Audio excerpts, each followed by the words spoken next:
안녕하세요. 이번 시간에는 고객 상담 부분 2장 안내법과 손님 맞이 방법 중 먼저 방문객 안내 부분을 살펴보기로 할게요. 교재 41페이지 참고하시면 될 것 같고요. 우리가 이제 방문객을 안내할 때 상황별로 어떻게 안내해야 되는지 부분에 대한 거죠. 그래서 목적지까지 손님을 안내할 경우가 있고, 계단 예절이 있고, 엘리베이터 예절이 있고, 그 다음에 고객을 사무실로 안내해야 될 경우에 이때 자리가 중요하겠죠. 그죠? 그래서 상성 매너, 그 다음에 여기까지 우리가 방문 매너로 한번 살펴볼게요. 목적지까지 손님을 안내할 때는 먼저 손님 바로 앞에 서지 않고 어떻게 해야 돼요? 한 두세 보 정도 앞쪽에 비껴서서 안내하는 것이 좋다. 가끔 뒤를 돌아보면서 방문객의 발걸음을 맞추어 떨어지지 않도록 주의를 한다. 그래서 행진하지 말라는 의미예요. 그래서 좀 불안하잖아요. 착착착 하면, 그죠? 그 다음에 방향을 가리킬 때는 우리가 일반적으로 다섯 손가락을 가볍게 모아서 안내를 하셔야 되겠죠. 그죠? 그래서 손가락이 벌어지거나 바닥으로 향하거나 이러시면 안 되겠죠. 그래서 다섯 손가락을 가볍게 모아서 손바닥 전체가 비스듬하게 위로 향하게 안내를 한다. 그리고 연장자랑 나란히 걸을 때는 오른쪽에 서게 하는 게 좋다. 그 다음에 모퉁이를 돌 때는 어떻게 해야 돼요? 이렇게 모퉁이를 이렇게 돌 때는 방문객과의 거리를 확인하면서 안내하는 것이 좋다. 이렇게 보시면 되겠습니다. 워낙 잘 나오는 부분이니까 다 기억을 해 주셔야 돼요. 계단 예절에서는 가장 중요한 게 이제 여성과 남성이 올라가고 내려갈 때 어떻게 해야 되는지 를 먼저 이제 살펴보셔야 돼요. 계단에서 당연히 뛰면 안 되겠죠. 다치겠죠. 그래서 올라갈 때는 남성이, 내려갈 때는 여성이 먼저 올라간다. 그래서 이게 남녀 사별의 어떤 의미는 아니고, 일반적으로 여성이 치마를 입었을 경우에는 먼저 올라가면 어떻게 돼요? 불편하겠죠. 그죠? 그래서 배려 차원에서 여성이 먼저 올라가는 것보다는 나중에 올라가는 게 낫다라는 거죠. 내려갈 때는 여성이 먼저 간다. 근데 만약에 여성이 계단이 굉장히 위험해서 조금 나중에 가겠다라고 하면 나중에 가도록 해주는 게 맞다라는 거죠. 손님을 안내해서 계단을 오를 때는 손님의 그러니까 왼쪽에서 서너 계단 앞에서 오르는 게 좋다. 상사와 함께 계단을 오를 때는 어떻게 해요? 상사가 먼저 가고 그 다음에 아랫사람이 내려올 때는 아랫사람이 먼저다. 그래서 올라갈 땐 상사, 내려올 때는 아랫사람. 이런 것들은 기본적인 원칙이고요. 남성과 여성에 대한 부분만. 그래서 일반적으로 여성이 치마를 입었을 때 그 불편한 상황 때문에 이렇게 한다라는 거 기억하시면 되고요. 엘리베이터 예절 같은 경우는 이제 시험 문제 잘 나오는데 우리 초창기 문제에서 이제 엘리베이터에서 상석이 어디 있나 이런 태클이 들어온 문제이긴 해요. 그래서 예절이 있긴 있죠. 그죠? 그래서 일반적인 우리 상식선의 예절에 대한 부분만 찾아보시면 될 것 같아요. 그래서 우선 탑승 전에는 행선층을 알려주고 안내자가 먼저 탑승하는 게 원칙이다. 이게 이제 우리 모의고사에 있는 문제고요. 우리가 초창기 엘리베이터가 처음 나왔을 때는 엘리베이터가 흔하진 않았잖아요. 그죠? 그래서 우리 백화점을 가도 엘리베이터 거리 있었죠. 그죠? 안내하는 사람. 문 열린 버튼 눌러주고, 그 다음에 몇 층으로 가십니까 해서 다 층별로 다 안내를 해줬죠. 근데 요즘은 굉장히 엘리베이터가 일반화되었잖아요. 그죠? 누구나 쉽게 이용할 수가 있죠. 그래서 예절이 조금 바뀐 부분이 있다라는 거예요. 그래서 그거 참고하셔서 보시면 되고요. 내릴 때는 방문객이나 상사가 먼저 내린다. 이렇게 보시면 되겠습니다. 그리고 이제 조건이 승무원이 있는 경우에는 방문객이 먼저 탑승하고요. 그 다음에 승무원이 있는 경우에는 안내자가 먼저 내린다. 근데 승무원이 있는 경우가 잘 없죠. 그죠? 그래서 체크하시면 되고. 그다음에 엘리베이터 상석이 있습니다. 그래서 엘리베이터 내부에서 상석은 엘리베이터로 들어갈 때 왼편의 안쪽이 상석이다. 그래서 만약에 중요한 고객을 안내를 해야 된다, 기빈을 안내해야 된다 그럴 때는 좀 지켜주면 좋겠죠. 호텔이나 아파트 등 엘리베이터에서 여성이 타고 있을 경우에 남성은 모자를 벗는 것이 조금 예의겠죠. 그죠? 그 다음에 엘리베이터를 탈 때 방문객이 3층 사무실로 안내하겠습니다 라고 사전에 행선층을 알려주는 게 매너다. 복잡한 엘리베이터 안쪽에 위치하고 있을 경우에는 어떻게 해요? 막 비집고 나서 층을 직접 누르는 게 맞을까요? 아니면은 3층 부탁드립니다 라고 얘기하는 게 맞을까요? 얘기하는 게 맞죠. 그죠? 이렇게 하셔도 예의에 어긋나지 않는다. 기억하시면 되겠습니다.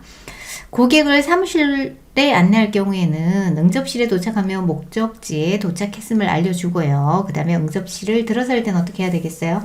안에 사람이 있는지 없는지 알 수가 없잖아요. 그래서 반드시 노크를 한 후에 들어간다. 이렇게 보시면 되고요.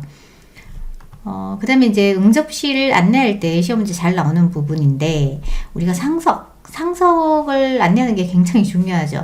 그래서 상석의 기본 원칙을 먼저 살펴보시면요. 입구에서 가장 먼저, 그죠? 책상에서 멀리 떨어진 자리, 그다음 경치를 바라보기 좋은 자리, 그래서 뷰가 좋은 자리가 집도 비싸고, 그죠? 그다음 긴 의자는 손님용, 팔걸이 의자는 직원용, 그 다음에 가방은 옆에 두고 서류는 테이블 위에 두는 게 좋다. 이렇게 보시면 되고요. 그래서 먼저 이제 창문이 여기 있고 출입구가 여기 있어요. 그러면 여기는 긴 소파와 그 다음에 팔걸이 의자가 있죠. 그럼 긴 소파가 뭐예요? 손님용, 그죠? 고객용. 그 다음에 팔걸이 의자가 직원용이다. 그 다음에 출입구에서 가장 먼저 창문 쪽이 뷰가 좋겠죠, 그죠? 그래서 1번, 2번, 안쪽 3번, 4번 이렇게 체크하시면 되고요.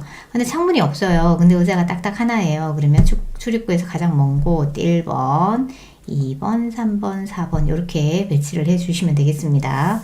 상석은 워낙 시험 문제 잘 나오는 문제니까 잘 체크해 주시면 되고요. 먼저 우리 방문하기 매너의 문제를 먼저 살펴볼게요.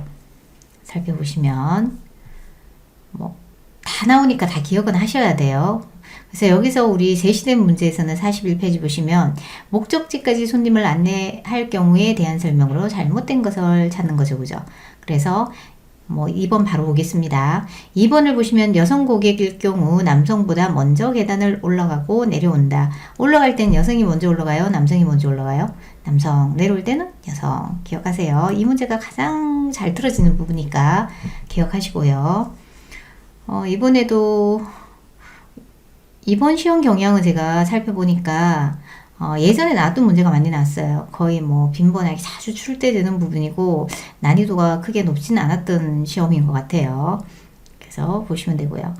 그 방문객을 사무실까지 안내할 때, 그리고 자리를 권할 때 나오죠, 그죠? 그 다음에 여기 보면 방문 고객을 응접실로 안내할 때 맨으로 바르지 않는 곳은, 여기서는 보니까 상석에 대한 설명이네, 그죠? 그래서 3번을 보시면은 팔걸이 의자는 손님용, 긴 의자는 직원용 이렇게 돼 있죠, 그죠? 반대죠, 그죠? 긴 의자는 누구예요? 손님, 팔걸이 의자는 누구예요?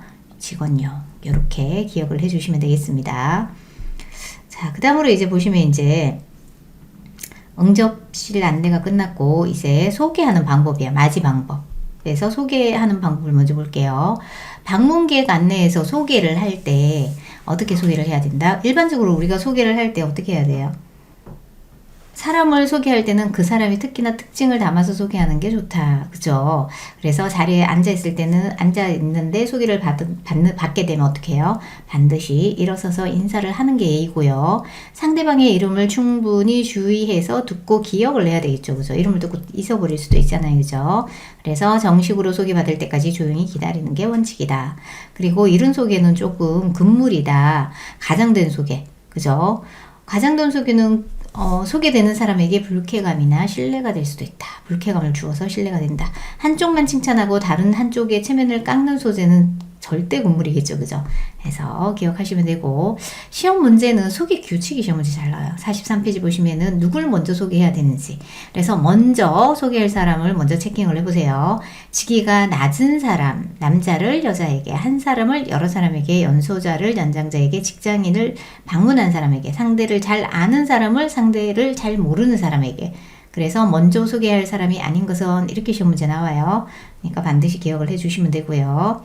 직위가 낮은 사람, 그 다음에 직위가 높은 사람에게 소개한다. 이렇게 체크를 해주면 되겠습니다.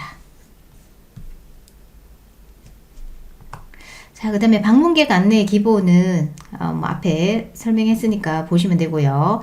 그 다음 고객을 맞이할 때 우리가 맞이하는 단계, 그 다음에 상대를 확인하고 용건을 듣는 단계가 있고, 판단하는 단계, 처리하는 단계, 만족을 주었는지 아닌지 확인하는 단계 순서대로 이렇게 보시면 될 것 같고요.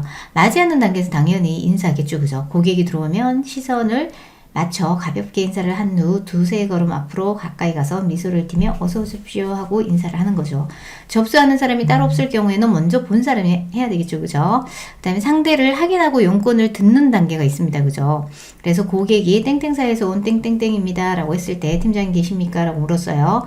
아, 땡땡사에서 오셨군요. 실례하지만 어떤 일로 오셨습니까? 하고 용건을 정중히 묻는다. 용건을 말하면 어때요? 용건과 이름을 한번 반복해주고 잠깐 기다려 주십시오 하며 목례를 한 후에 담당자에게 연락을 해준다. 이렇게 보시면 되고요. 이 판단하는 단계가 시험 문제 가장 많이 나왔는데 보기에 해당하는 단계는 이렇게 시험 문제 나와요. 그죠? 그래서 고객이 자신의 이름을 대고 만날 사람의 이름을 말했을 경우에 별 문제가 없지만 용건만 말할 경우에 담당 부서와 담당자가 누구인지 정확하게 판단 또는 확인해야 된다. 이 단계를 무엇이라고 하는가? 판단하는 단계. 그죠? 처리하는 단계는 고객의 용무가 정확하고 신속하게 처리되도록 배려하는 것. 처리 중에 전화 연락 도중에는 불필요한 말은 삼가하고 도중에 다른 볼일을 보거나 하여 손님이 기다리는 일이 없도록 해야 되겠죠. 처리한 단계에서.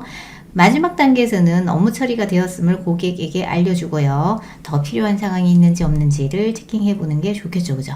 그래서 이런 순서 기억하시고요. 그래서 여기 관련된 문제를 한번 볼게요. 자, 소개하기에서는 이렇게 업무 또는 비즈니스 상에서 나중에 소개하는 사람이죠. 그죠? 아까 전에 나중에 소개한 사람이 누가 있었어요? 직위가 낮은 사람을 누구에게? 높은 사람에게. 연소자를 연장자에게. 상대를 잘 아는 사람을 잘 모르는 사람에게. 직위가 높은 사람을 낮은 사람에게 하나요? 아니면 낮은 사람을 높은 사람에게 하나요? 그죠? 직위가 낮은 사람을 높은 사람에게 해야 된다. 그래서 순서가 바뀌었죠. 그죠? 그래서 남성을 여성에게 이렇게 기억하시고요. 그 다음에 보시면은 이제 고객을 맞이하는 단계가 시험 문제 있죠. 그죠? 보기에서 설명하고 있는 고객 맞이 단계는 아까 전에 설명했던 거 확인하는 거, 판단하는 거. 그죠? 그래서 판단하는 단계, 확인하는 단계 이렇게 보시면 되겠습니다. 그래서 어떤 때는 지문이 이게 판단으로 직접적으로 나온 경우도 있고요. 그죠? 나중에는 확인으로 바뀐 경우도 있습니다. 이 포인트에서 문제가 가장 많이 나왔습니다. 그래서 기억을 해주시면 되겠습니다. 자, 그 다음에 우리 이제 접객 자세 부분인데 짧으니까 이 부분까지 하고 마칠게요. 접객 자세와 지시 동작, 그 다음에 우리가 선 자세를 어떻게 해야 되는지, 우리 선 자세에서는 어때요? 가장 중요한 게 손의 모양이에요. 시험 문제에서는. 일반적으로는 우리가 공수 자세를 하면 되고요. 그리고 허리는 곧게 펴고 바로. 그죠? 남성은 왼손이 위로, 여성은 오른손이 위로 간다. 이 손만 기억하시면 돼요. 그리고 턱은 앞쪽으로 내밀지 말고 당겨서 시선을 앞쪽으로 향하게. 그 다음에 엄지 깍지로 끼우고, 엄지를 깍지 끼우고, 손가락이 보이지 않도록 말아서, 그죠? 손톱이 보이지 않도록 한다. 손의 위치 기억하시고요. 여성은, 배꼽 바로 아래쪽에, 조금 아래쪽에 위치하면 되고, 남성은 팔을 굳이, 편 상태로 해도 되고요. 그죠? 공수 자세로 해도 된다. 뒤꿈치는 붙이고 15도 정도, 요거 기억하시면 되고요. 그 다음에 앉아있는 자세에서도 뭐가 나오냐면, 등에 등받이에 등을 이렇게 기댈 것인지 아니면 띄워서 앉아야 되는 건지, 그래서 이 부분만 기억하시면 돼요. 의자에 3분의 2 정도만 앉고 등을 바르게 편다. 그래서 주먹 하나 들어갈 정도, 이렇게 들어갈 정도 세우고 서 있는 게 좋다라는 거. 나머지는 한번 읽어보시면 될 것 같죠. 그죠? 이제 걸음걸이는 보시면 되고, 뭐 자신감 있게, 그죠? 씩씩하게 걸어주시면 되고, 시선은 앞쪽을 향하셔야 되겠고요. 그죠? 팔자걸음이나 뭐 이런 경우에는 좀 고쳐주는 게 좋겠죠. 그죠? 그래서 한번 시간 되실 때 교재 읽어보시면 되겠습니다. 그 다음에 방향을 안내할 때는 우리 손가락으로 안내하시면 된다, 안 된다? 안 되겠죠. 절대 안 되겠죠. 그죠? 그래서 방향을 안내할 때는 손가락으로 안내하는 것은 매우 실례다. 그래서 양손을 붙여서, 그죠? 손가락을 펴지 않고 붙여서 비스듬하게 위로 향하게 한다. 그래서 방향을 제시할 때는 30도 정도 구부린 상태에서 어느 정도 먼 거리에 있는 사람을 가리킨다. 사람을 가리킬 때는 두 손 모두 사용해서 안내를 하는 게 좋고요. 두 손을 안내하는 거. 물건을 가리킬 때는 한 손은 방향, 다른 한 손은 아래쪽 배. 이렇게 방향을 제시할 때는 정확한 동작으로 바르게 안내하는 것이 좋다. 그래서 포인트를 살펴보면 첫 번째, 먼저 질문한 사람 얼굴을 먼저 본다. 그래서 방향을 제시하기 전에는 질문한 사람의 얼굴을 바라보고, 두 번째는요, 질문을 되돌린 뒤 방향을 제시하는 쪽으로 시선을 돌려요. 이렇게. 그 다음에 세 번째는 다시 방향 제시를 한 상태로 상대의 얼굴을 한번 확인해 보는 거, 알아들었는지, 그죠? 이 세 가지가 포인트다 기억하시면 되겠습니다. 그래서 우리 여기까지, 다음 시간에는 우리가 클레임과 컴플레인 분석 들어갈 겁니다. 그죠? 문제 먼저 살펴볼게요. 제가 깜빡하고 갈 뻔했습니다. 그래서 보시면은 이 문제 하나밖에 없네요. 그죠? 적객 자세에 대한 설명으로 바람직하지 않는 것은 먼저 1번 서 있는 자세에서 손의 위치가 남성은 오른손, 여성은 왼손인가요? 그래서 항상 손이 시험 문제 나온다고 했죠. 그죠? 손 기억하시면 되겠습니다. 그래서 여기까지 보시면 되고요. 그래서 우리 요번에 우리 정시는 시험 문제가 공개가 되죠. 그죠? 공개가 되는 문제입니다. 그래서 찾아봤는데 이게 방문 매너가 있네요. 그죠? 방문 매너, 방금 같은 거. 이거 한번 풀어볼까요? 이건 뒷부분에 있는 문제일 것 같아요. 그래도 한번 풀어볼게요.